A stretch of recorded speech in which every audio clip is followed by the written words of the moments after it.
আমাদের সবার বাসাতেই সাধারণত যে কোনো একটা রুমে অথবা ডাইনিং স্পেসে ওয়াইফাই রাউটার থাকে, আর বিভিন্নজন বিভিন্ন রুম থেকে ইন্টারনেট চালায়। আর সেই ক্ষেত্রে যার রুমটা দূরে সে ওয়াইফাই স্পিড কম পায়। আমার বাসাতেও ঠিক এমনটাই ঘটে।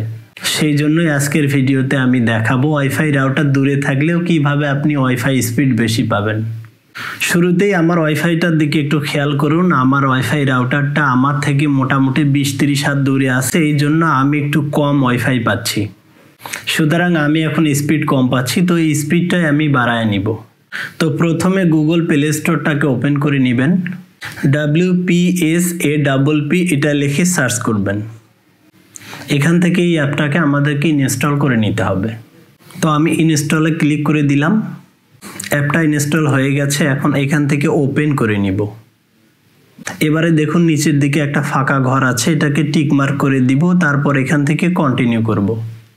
এখন এখান থেকে WPS ফিল্টার এর পাশে যে ফাঁকা ঘরটা দেখা যাচ্ছে এটাকে আমরা টিক মার্ক করে দিব। এখন পর্যন্ত আমার ওয়াইফাইটাকে এখানে শো করাচ্ছে না, কারণ এখন পর্যন্ত আমার ওয়াইফাইটাকে অ্যাপের সঙ্গে কানেক্ট করা হয়নি। এখানে দেখা যাচ্ছে আমার ওয়াইফাইটা 2.4G এইটা সিলেক্ট হয়ে আছে। তো আমি এখান থেকে 5G এইটাকে সিলেক্ট করে দিব। এখন আমার ওয়াইফাইয়ের স্পিডটা বেড়ে যাবে।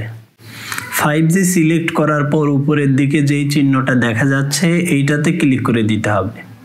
এবার আমার লোকেশনটাকে অ্যালাউ করে দিতে হবে। তারপর এখান থেকে ইয়াস অপশনে ক্লিক করে দিবেন। লোকেশনটাকে অন করে দিবেন। এরপর ব্যাকে চলে যাবেন। এইবার এখানে একটু রিফ্রেশ করে দিবেন। এখন এখানে দেখতে পাচ্ছেন আগে 2.4G ছিল, এখন অ্যাপের মাধ্যমে 5G কানেক্ট হয়ে গেছে।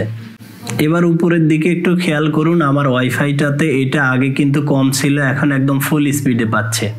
তো আপনারা যারা দূরে থেকে ওয়াইফাই চালান তারা ওয়াইফাই চালানোর সময় অ্যাপটাকে সেটিং করে অন করে রাখবেন। আশা করছি আগের তুলনায় ভালো স্পিড পাবেন।